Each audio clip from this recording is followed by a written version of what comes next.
Hi again, it's Hannibal, and this is Across the Table. And it has been a number of days since my Texas adventure, and other things have happened.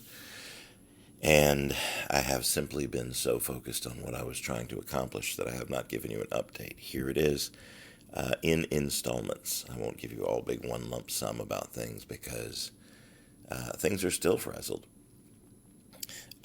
The short version to catch you immediately up is that I did make it safely to Los Angeles. I am moved into my new house with my new roommates, Lily, Eddie, and Rob.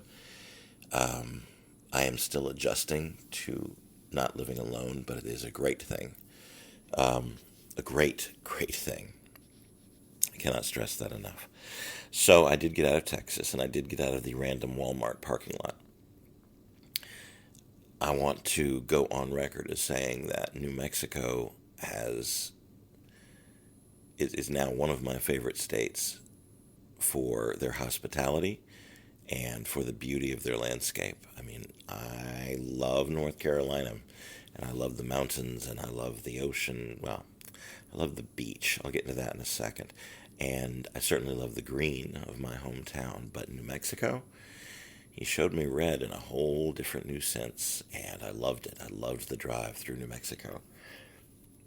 Arguably, and without question, to me, the most glorious state that I drove through on this entire journey. And I discovered many new things about myself, and I discovered some new ideas for creativity and performance moving forward from here. But well done, New Mexico. Even your rest stops were incredible. Um,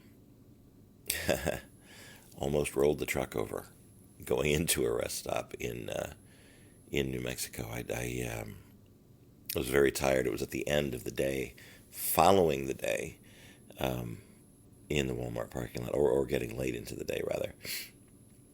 And I took the turn just a bit too fast, and it caught a wind gust at the same time. And it probably wasn't as bad as it felt to me, but it felt to me like, you're going to roll over. I didn't, and everything was well. Got through New Mexico without any incident, breezed through. I could have spent much more time there, and I will someday, because beautiful, beautiful vistas, and great people. Everybody I ran into there, everyone I interacted with, was just as nice as they could possibly be. So, got through New Mexico, went through Arizona. Arizona was also gorgeous in a different way. Um, in all the photographs I've seen of the desert and driving through the desert with in Arizona, it's been a very, let's call it a beige state, like a desert, but it's a much more green, subtly green, than I've ever seen represented. The grasslands and the bushes and the few trees that I saw, very light green, very subtle green, but it was there, and it was really, really beautiful. The terrifying part about Arizona was going through the mountains. Late afternoon, coming down the mountains on a 6% grade over 4 to 5 miles at a pop, and the wind just gusting against my box truck, and cars flying by me like it's no thing to them. And I'm wrestling with this truck. I came out, with a great workout, but absolutely one of the most scary times I've had driving a vehicle. But got through it, arrived in, what was the name of the place? It's just outside of Phoenix, Apache Junction. Uh, Quaint little comfortable Motel 6 on the outskirts of Apache Junction. Arrived, and I lost track of days. I'm going to go ahead and tell you, it had to be Sunday that I arrived there. Am I thinking correctly? Yeah, it had to be. Sunday evening arrived. I had been in touch with some friends from the Arizona Renaissance Festival, and a group of us met up for dinner and relaxed and had a good time, and I unwound from the stresses of the road, and just hung out with some friends. The following day, on Monday, I visited just to take a day off from driving because at that point really needed it badly. Went to visit everyone in the Renaissance Festival. Saw some new acts. I saw some acts that had been, oh, forgive me for this, but had been revamped and were lesser for it. Last year, in particular, last year there was a delightful act called The Living Fountain. And it had a beautiful story to it, and live piano, and a water dancing statue, and I was mesmerized, and it was purely magic. And a friend of mine was the piano player, and we spoke afterwards, and it's one of the most beautiful, I mean, yes, in the Renaissance Festival, but honestly, one of the most beautiful acts I've seen anywhere. It had heart and soul and music and beauty, and it was fabulous. And for whatever reason, the powers that be this year decided it didn't need a piano player, and had a different living statue who, forgive me, didn't portray the magic as well as the young lady did last year, who I think the catalyst was the piano. She reacted to the person and the reality of a person playing the piano, and they interacted well.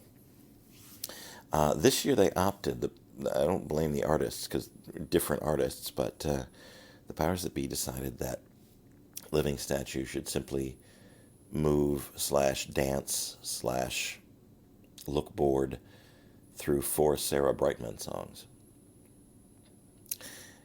If I could put forth my own opinion, and this has a lot to do with magic, too, and showmanship to some extent, but the beauty of and the magic of The Living Fountain is that it's brief. The whole storyline built up to this point of her coming alive and the fountain dancing with her, and that part of it lasted for maybe a minute or two, and it was powerful and moving, and it was fantastic. But you just start the music, and you start the water flowing, and you dance to it for 15 minutes with no context. There's no magic. It just loses its appeal, and people start talking. They were talking all around me about where the hoses were and where the water was coming from, and oh, look, the makeup is not working over here, and they're not caught up in it anymore. So I was disappointed. I don't mean to pick on any one particular act. It was just one thing that stood out in my mind of, man, you had a great thing, and I don't know why you would change it to this. That's just me, and it's my opinion, and I'm certain there are people who love it just as it is.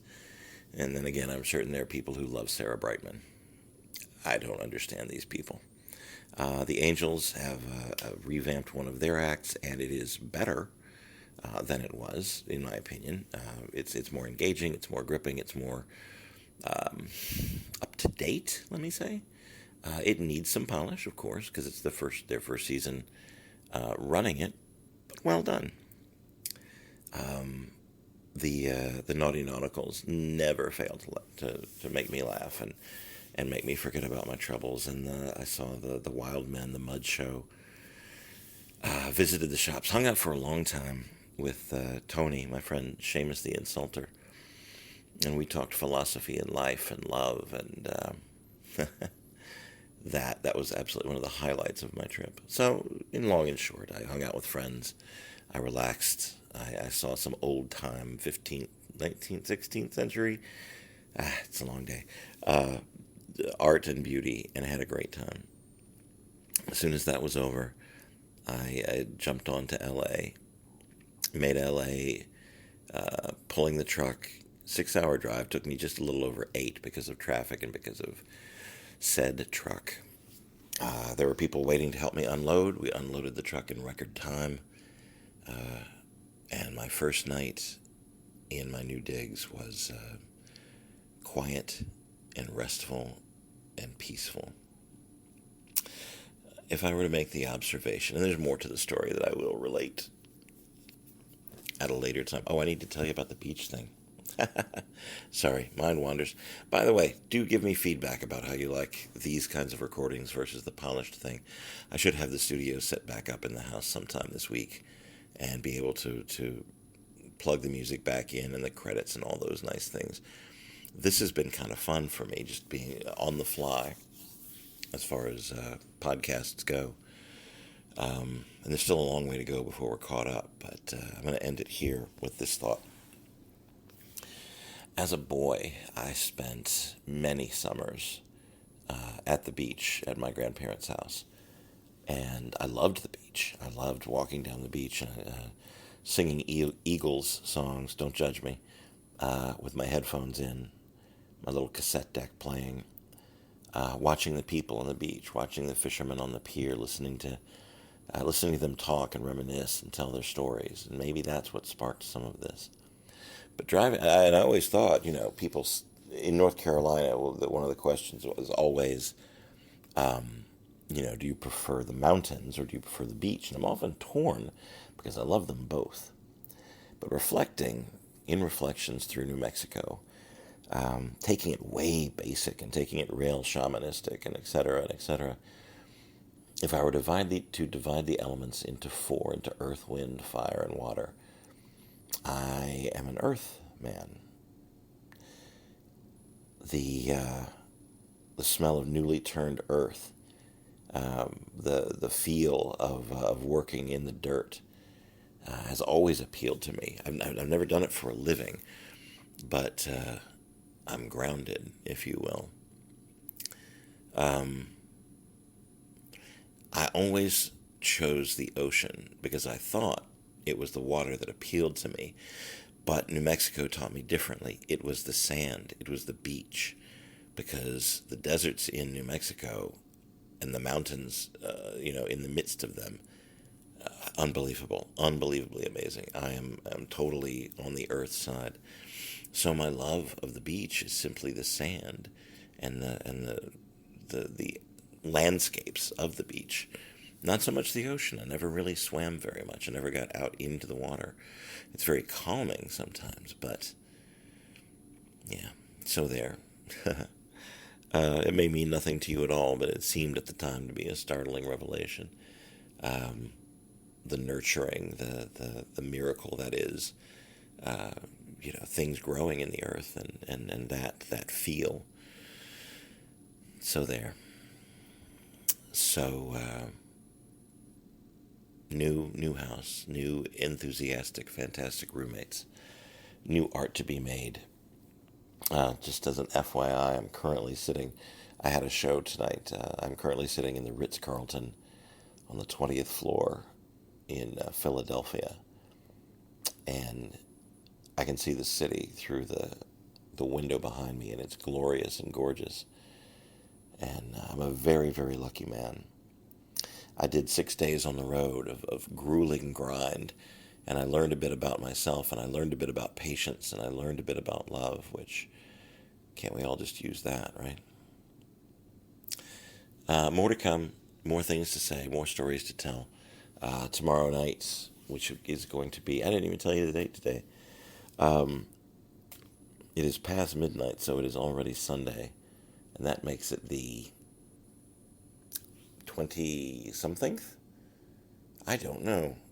26th, 27th? I don't have the calendar in front of me. I apologize.